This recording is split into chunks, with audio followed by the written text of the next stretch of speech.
नमस्ते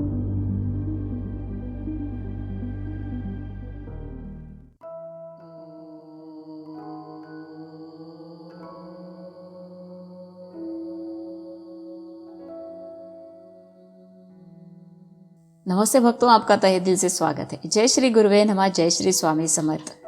गंगाधर और सुशीला के विषय में हमने 20वें अध्याय में जान ही लिया। अब आगे की कथा जानते हैं। इनके संतान अब धीरे धीरे बड़े होने लगे। स्वामी का आशीर्वाद मिले हुए बच्चों की लीला भी उनके साथ बढ़ने लगी। आसपास के लोग उन्हें देख हर्षित होते थे। 7-8 वर्षों के हो चुके थे। ब्राह्मण का लड़का अति सुंदर था, साथ ही उसकी बुद्धि भी तीव्र थी। वो अपने पिताजी से ही वेद का ज्ञान लेता था। उनसे शिक्षा लेने के बाद वो दूसरे गुरुजी के पास शिक्षा लेने जाने वाला था, पर उसके माता पिता अपने छोटे बालक को अपने से दूर भेजना नहीं चाहते थे। उनकी मंशा थी कि वो अपने शेष शिक्षा यही ग्रहण करे। अपने पिताजी के कहने पर वेद का पाठ झट से लड़का बोलकर दिखाता था। एक दिन अचानक गंगाधर और सुशीला के दूसरे लड़के की तबीयत खराब हो गई। आगे उसे धनुर्वात होने के कारण वो मर गया। सब दुखी हो गए और प्रकृति के आगे किसकी चलती है। वो भी इस परिस्थिति को झेल नहीं पा रहे थे। सुशीला को तो बहुत दुख हो रहा था, वो अंदर से टूट चुकी थी। स्वामी के आशीर्वाद से मिला हुआ बच्चा मर कैसे सकता है, ऐसे वो सोच रही थी। कहीं मेरे प्रार्थना और पूजा अर्चा में कोई चूक तो नहीं हुई, ये विचार कर बार बार रो रही थी। आसपास के लोग लड़के के अंत्य संस्कार की तैयारी कर शव ले जाने आए, पर माता सुशीला बच्चे के शव को ले जाने नहीं दे रही थी। प्रेत को सीने से लगाए बैठी थी। वो लोगों से कह रही थी, अगर बच्चे को ले जाओगी तो मैं अपने प्राण त्याग दूंगी। इस तरह से वो उसका हट नहीं छोड़ रही थी। दोपहर इसी समय एक तेजस्वी महापुरुष अचानक उसके घर के सामने से गुजरे। उन्होंने भी उसे बहुत समझाया, परंतु वो उसका हट नहीं छोड़ रही थी।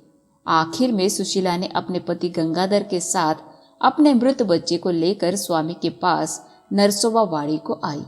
लड़के को स्वामी के श्री चरणों में रखकर जोर जोर से आक्रोश कर रोने लगी। उसके पश्चात स्वामी के सामने बच्चे को रखकर शांति से बैठ गई। सूर्योदय के समय स्वामी का साक्षात्कार हुआ। लड़के के शव के माथे तथा शरीर पर भस्म लगाकर अंतर्धान हुए। पूर्व दिशा में सुनहरे रंग छाए थे।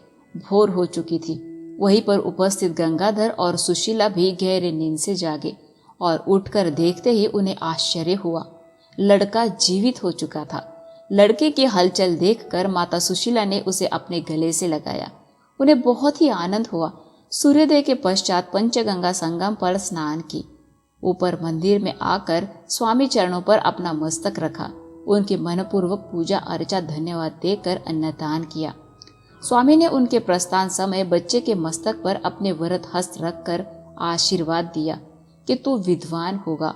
फिर तीनों स्वामी का आशीर्वाद साथ लेकर नरसोबा वाड़ी से अपने घर सायंकाल पहुंचे। दूसरे ही दिन नरसोबा की वाड़ी से ब्राह्मण का मृत हुआ बच्चा जीवित होकर लौटा। ये बात पूरे गांव में तेजी से फैल गई। ये चमत्कार देखकर सब गांव वासियों को स्वामी के अलौकिक सामर्थ्य पर विश्वास हुआ। सुशीला की भक्ति और सेवा का फल आज लोगों ने देख भी लिया।